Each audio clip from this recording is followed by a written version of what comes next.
Le DAF Fresh Morning, c'est 104.5 tonnes de bonne humeur. Tous les matins. Sur les 104.5 Urban FM, la station urbaine, nous avons Madame Savina Amassari, coordinatrice résidente ONU au Gabon. Et nous avons Dior Chambrier, Rapochombo, expert communication ONU au Gabon. Ils sont avec nous dans le studio des 104.5. Et bien sûr, c'est pour la journée internationale du droit des femmes. Bonjour Madame Savani. Bonjour. Merci d'être avec nous ce matin.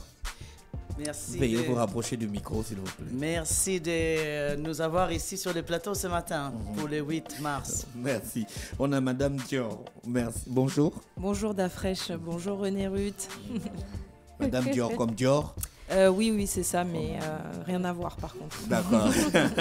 Alors, la journée internationale des droits des femmes, c'est ça, René Ruth? Oui, le thème c'est investir en faveur des femmes, accélérer le rythme. Que vous considérez ce titre, ce thème-là, comment vous, la représentante de l'ONU? Absolument nécessaire, urgent, important, parce qu'il n'y a pas assez d'investissement pour cet objectif de développement durable qui veut une meilleure égalité entre les hommes et les femmes, les garçons et les filles. C'est essentiel. Même les investissements ont baissé ces dernières années. Qu'est-ce qui justifie cette baisse? Écoutez, il y a beaucoup de priorités dans les développement durable, 17 objectifs. Et les crises se multiplient aussi, la crise climatique par exemple, mais aussi, vous savez bien aussi, les coûts de la vie ont beaucoup augmenté et certainement plus sont touchés les pauvres. Mais donc il y a plusieurs priorités, mais on a tendance à oublier un peu cette question des femmes et des filles, et les défis restent nombreux. Aujourd'hui, le secrétaire général des Nations Unies nous rappelle que si on continue à ce rythme, avec cette cadence, il faudra 300 ans pour que l'égalité soit atteinte. Est-ce qu'il y a des mécanismes de financement que l'ONU va déclencher pour essayer d'atteindre cet objectif de développement durable? Alors, déjà pour commencer, nous faisons un constat même ici au Gabon avec le système des Nations Unies comportant 25 entités, des programmes, des fonds, des agences qui travaillent à travers les différents secteurs pour soutenir les plans de développement national. Et nous faisons un constat de combien d'argent est effectivement dédié pour atteindre cette égalité. Je vous donne un exemple. Dans le domaine de l'éducation, dans les primaires, il n'y a pas beaucoup de problèmes. Là, les taux de scolarisation ici au Gabon sont bons. Il y a quand même beaucoup de redoublements. L'apprentissage n'est pas toujours garanti du fait d'une qualité de l'éducation qui doit être améliorée.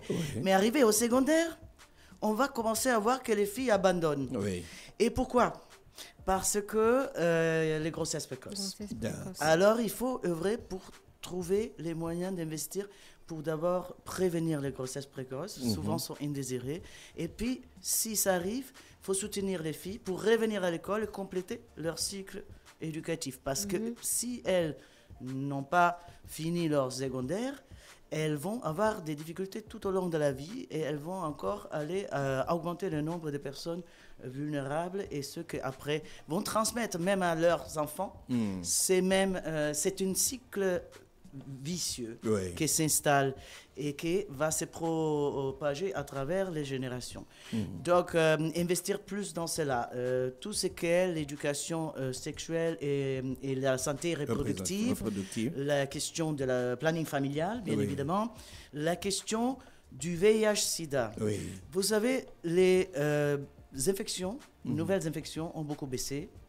Mais aujourd'hui, si vous allez voir, le plus grand nombre d'infections est parmi les filles. Et si elles n'ont pas fini les cycles secondaires de l'école, elles sont beaucoup plus à risque d'attraper le VIH-Sida, sachant que les jeunes commencent une vie sexuelle assez tôt.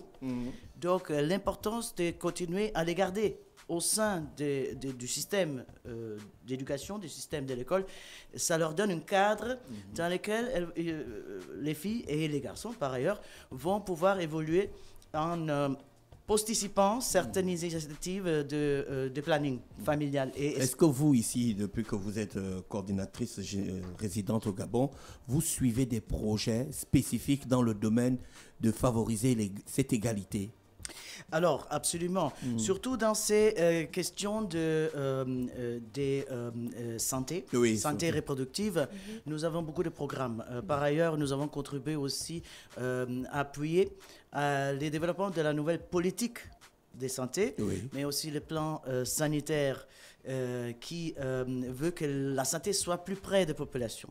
Et en même temps aussi, toutes les initiatives de prévention qui est fait au sein des établissements scolaires et avec le ministère de l'Éducation.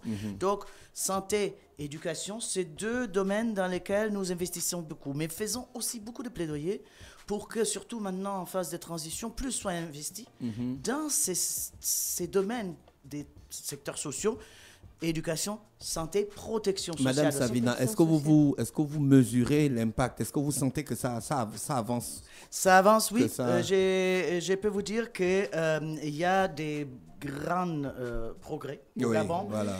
Prenez les changements de loi en 2021. Toutes les dispositions qui étaient discriminatoires dans la loi gabonaise avaient été éliminées. Et ça commence par donner aux femmes les droits frontières sur le même pied que les hommes, donner les mêmes droits et surtout ces nouveaux codes civil et pénal a pu vraiment favoriser l'accès aussi à la propriété, l'accès au crédit. Vous savez, aujourd'hui, les femmes, pas seulement elles travaillent moins dans le secteur, surtout formel, mais elles gagnent toujours moins. Elles gagnent 25% et ça, c'est un chiffre global. Mais c'est partout. Elles sont surtout actives dans les domaines informels, qui est plus précaire, où elles souffrent de plus de vulnérabilité. L'autre chose qui est très importante, c'est les forts taux des violences. Alors, nous agissons beaucoup travaillant avec la société civile, avec les associations des jeunes, les associations des femmes, pour prévenir, pour sensibiliser. Et ça, c'est une question que, bien sûr, les activités et les investissements ne sont pas seulement en faveur des femmes et des filles, mais il faut impliquer les hommes et les garçons. Oui, parce que ce sont les hommes qui sont auteurs de violences. Bon, c'est vrai qu'il y a aussi des violences entre femmes, mais la majorité des violences, ça vient des hommes. Est-ce que vous sensibilisez les hommes déjà depuis le bas âge que la violence est quelque chose de dangereux? C'est exactement ça. C'est dans les établissements, mais on fait aussi, justement, on travaille beaucoup avec les médias, on travaille aussi avec les leaders, les décideurs, comment on appelle, les influenceurs. Et on voit que d'ailleurs la violence, 90% et ça c'est des chiffres gabonais, des femmes disent avoir subi des violences physiques. 40% des violences physiques sont perpétrées au sein des familles.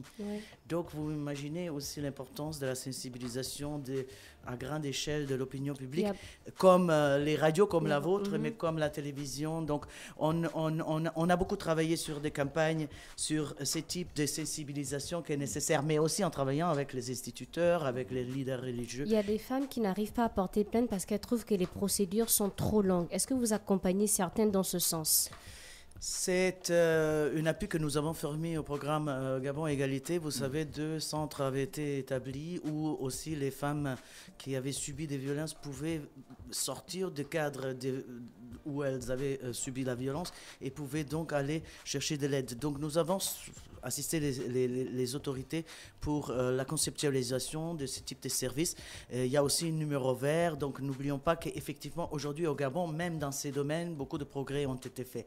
C'est des choses sur lesquelles on travaille beaucoup avec les Fonds mondiaux de la population, le FNUAP, avec l'OMS, l'Organisation mondiale de la santé, avec l'UNICEF aussi, parce que les violences, et malheureusement, il y a beaucoup plus d'incidence sur les sexes féminins que sur les garçons. Ça, c'est indéniable, même si les garçons ne sont pas épargnés complètement.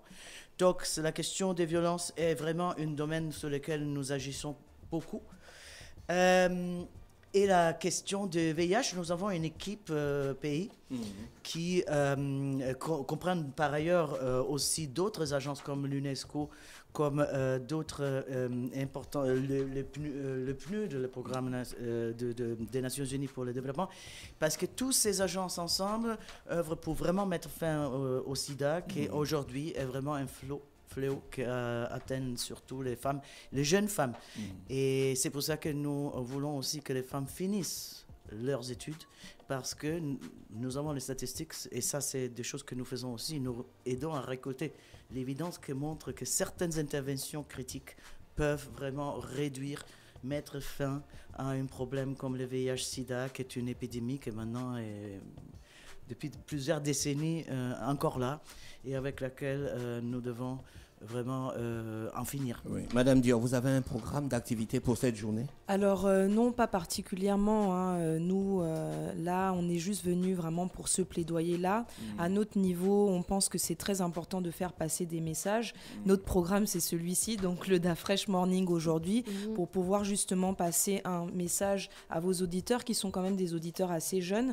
Et donc, je pense que c'est très important de revenir sur ces questions-là et de montrer à quel point c'est important aujourd'hui non seulement de se protéger, c'est important pour les femmes de continuer, de continuer leurs études, et c'est ce message qu'on souhaitait venir donner. Et si vous vous rappelez DaFresh, nous étions là, en tout cas moi, sur ce plateau il y a, je crois, 4 ans maintenant. C'était vraiment pour donner un message et sensibiliser sur l'accélération d'atteindre les objectifs de développement durable. Et là, vraiment, comme la coordonnatrice l'a dit, il faudrait atteindre cet objectif d'égalité entre les sexes. Et quand on vous dit qu'il peut avoir 300 ans avant que cela puisse être possible, on comprend l'urgence un peu de cette thématique-là. Et donc, voilà, c'est le message qu'on voulait passer ici. Merci, Madame Savina. Merci, Madame Dior. On vous souhaite de passer une bonne journée à l'écoute des programmes d'Urban FM. Merci, pareillement. Merci.